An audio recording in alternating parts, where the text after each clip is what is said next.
Hello everybody, we are the Geeks and Degenerates. I'm Enzo, this is my forever co-host John. Today we end our spies and covert operations lineup with Bourne Identity, the first of another very good franchise. Somewhat mixed in some of the later entries, but it's still, the trilogy is still pretty goated in my opinion. Anyway, I am Enzo, this is my forever co-host John. And yeah, it's again, it's the most simplest plot, but it's fun seeing Matt Damon be an action star. Like I don't think he does a lot of action movies nowadays. Dude, I haven't seen the firstborn in so fucking long until this review. Same. And I was just like, holy shit, the writing was so good in this. Yeah. I forgot how good it is. Right. Yeah, so, because I still have a little bit of a bad taste in my mouth because of that Jeremy Renner one. Doesn't matter if it's in the Philippines. It has John Arcelia. Yeah, and I'm just like, damn, it was a night movie. Yeah. Um, and it's funny that this guy, the plot is someone who loses his memory and has to work his way to the top because I just remember the latter two movies. I'm like, yeah, those are pretty good. Revisiting this movie, I was like, I forgot how slow this can be. I do enjoy the slow though, like him, like remembering stuff but not knowing why he remembers stuff. Like, why do I know how to read maps? Why do I know how to kick ass? Why do I know how to do these things? Someone please, Yeah. God, explain this to me. Yeah, I love the entire concept where it's just like I have zero clue who I am, what I used to do, or my profession, but all of the instinct and all of like the muscle memory is still there. I'm like, that's convenient. Because he'll be like, all right, there's like 13 exits in this one room, and I'm like 13. There's like 2 doors. Right. What do you mean? What are these exit points we're talking about?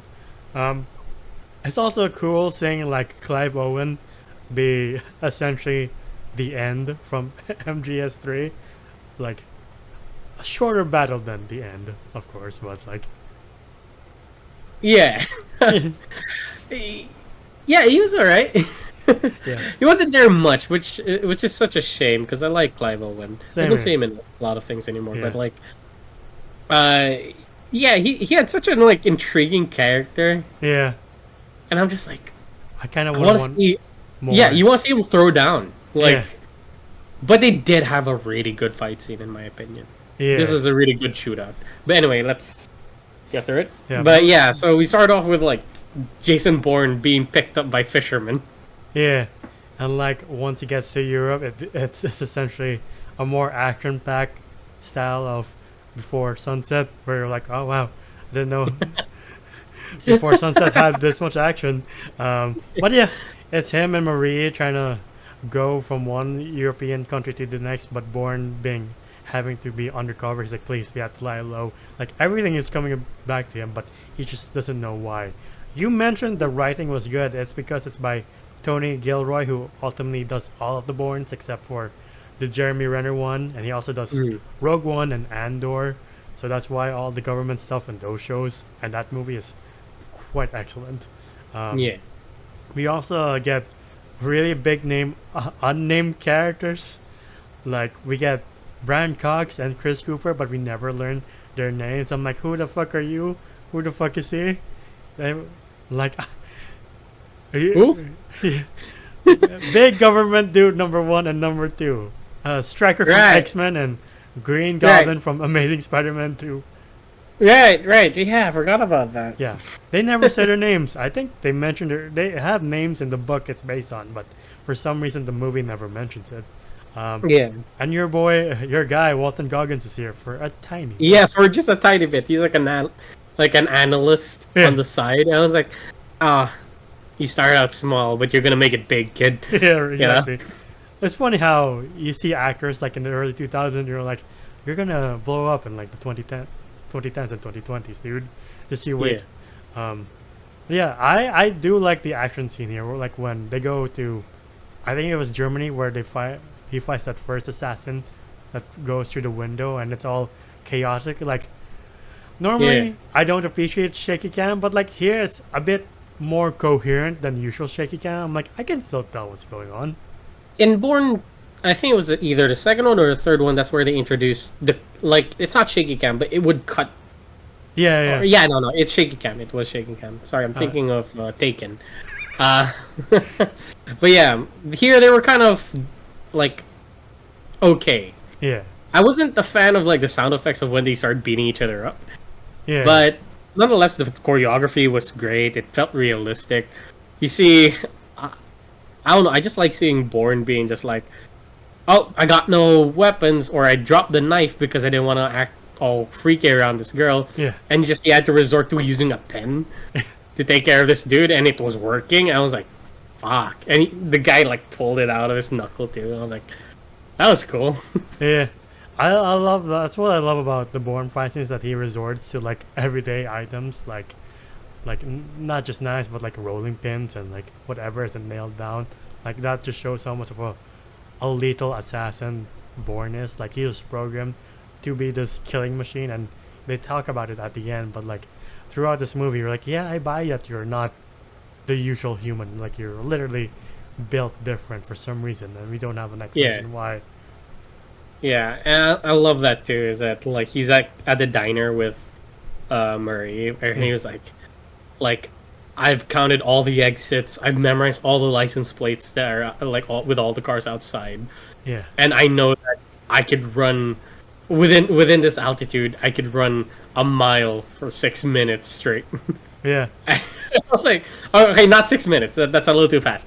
Like you could run a mile straight. in this weather, and like, damn, this guy is Yeah.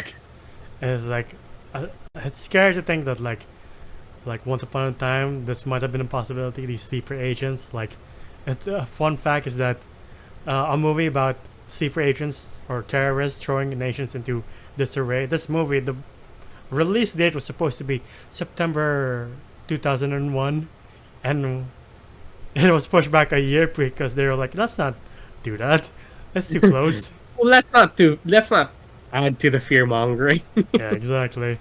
But like, I do like these movies that came out after such suspicious times. That like the Casino Royale, the Bourne Identities, even Batman Begins, and the whole Dark Knight trilogy is an after effect of a nation that is America going more paranoid and resorting to spies and stuff to like sabotage nations. Like Bourne is sent to assassinate some leader in Africa who's in exile, and when he fails and Clive Owen takes him out, like I to this day I don't expect when he's just talking to the guy, he's like, I dare them to come.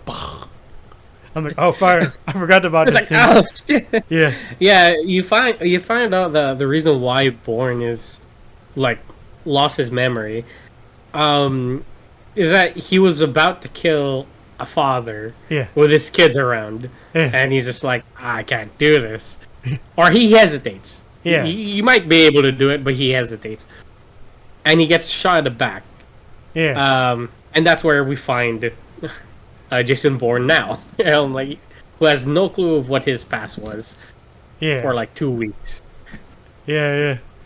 And like, I think the only like jump the shark moment, or the moment that's over the top, is when he rides that one dude down the stairs while shooting another dude. That was cool though. That was so sick. Where he's just like he knocks somebody out. The guy goes through the grate, but he's like at the top floor. He like kicks the guy down. Yeah, As his body falls, he falls with it, and he just shoots a guy midair. I was like, in my opinion, I was like, oh, right. that was nice. It's all this nitty gritty fighting scenes that build up to that one over the top moment where I'm like, you know what? I buy that Bourne can do that. I'm sure he's that same. durable. Yeah, And oh god, by the way, the one fight scene with Clive Owen, so they go to this like farmhouse of this girl's ex, I'm guessing, or like ex-lover. Yeah. They didn't really specify on who he was. They just knew each other. That one summer. And yeah, he has kids, and Clive Owen comes in. For some reason, Bourne has Spidey stands and he's like, "Go in the basement." I was like, "What? What do you see? What do you hear?" Right? Yeah. I like they have this like sniper or like lone assassin versus sniper battle where I'm like, Dude, cool. I love open fields and an assassin or a secret agent Yeah. just going up against a dude with an automatic weapon and he just has a double barrel. They did that in Skyfall, they did it here, and I'm like, I'm all for it. Right? Like, Clive Owen's rifle isn't like a single shot rifle. It's like a modern military, like, semi-automatic weapon where we're like, well, shit. You just see it cut through the tree line. I'm like, well, how are you going to defeat that? Well, by tactics, that's how. Yeah, like Jason Bourne like shooting in the air to let like all the birds just like fly off. Yeah. So his running is like masked. Yeah. I was like, what? Like I didn't understand at first when I first watched this. I was like, why did he shoot up in the air for the birds to fly away? Was it to give like the position? No, he used it to so he could run. So like he can't be seen or heard. I'm like, oh, this movie too smart, and I'm appreciating everything about it. Yeah. I like the movie's ending.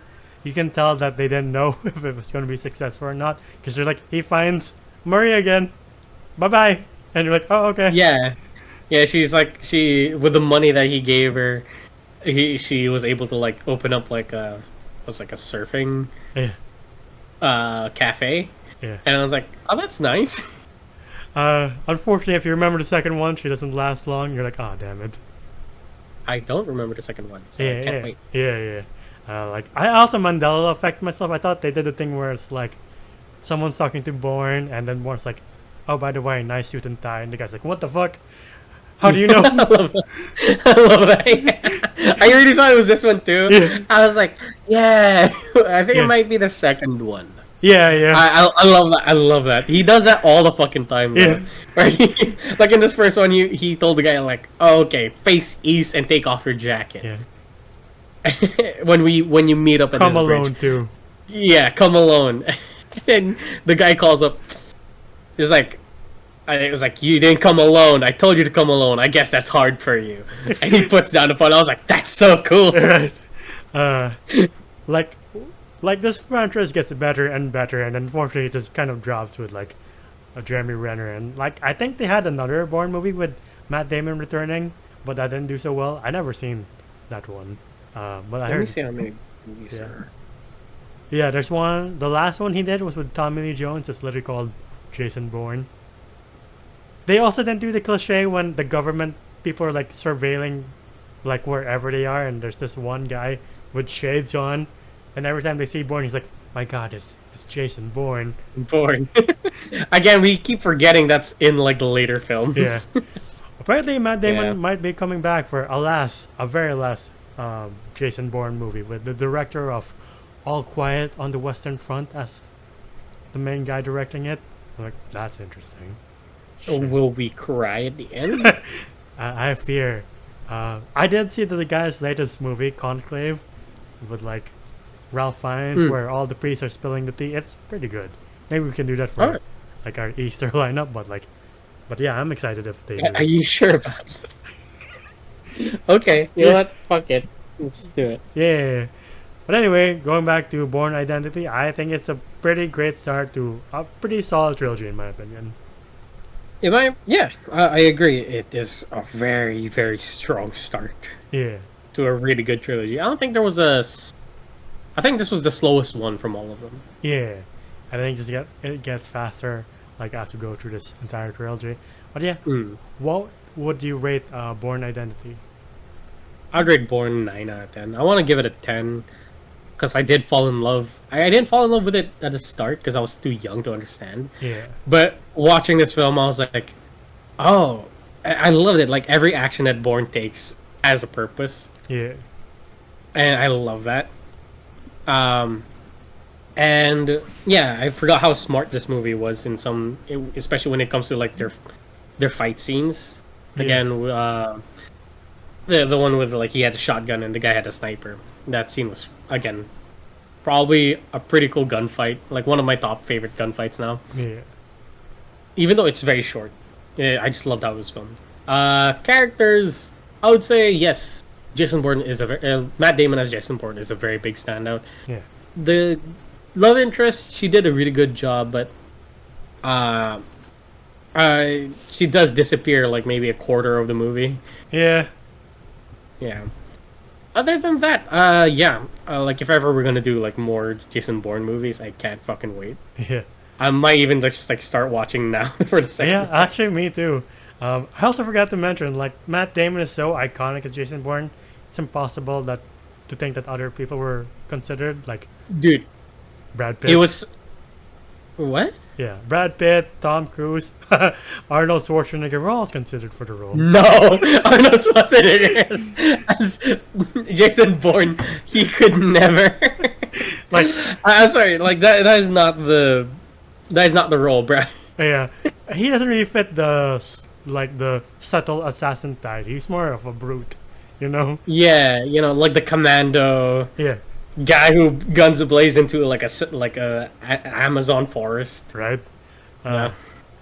But yeah, I will also give Bourne Identity a 9 out of 10. It's a very, it's funny that this is the highest scores among the movies we did with Mission Impossible and GoldenEye. But like it's a very well written, tightly, like straightforward story that is well executed, and Matt Damon is great. I do agree with you. Marie is kind of forgettable, and she does go away for good reasons towards the end. But like Jason Bourne and like all of the action and all the espionage really holds up, and like I wish after, if Matt Damon does return, he does finish the last Jason Bourne movie. I think that should be it for this entire franchise, because I don't want to redo the whole Jason Bourne forgetting everything again.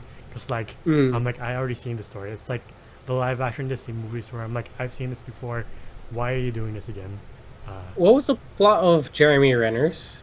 Have no fucking idea.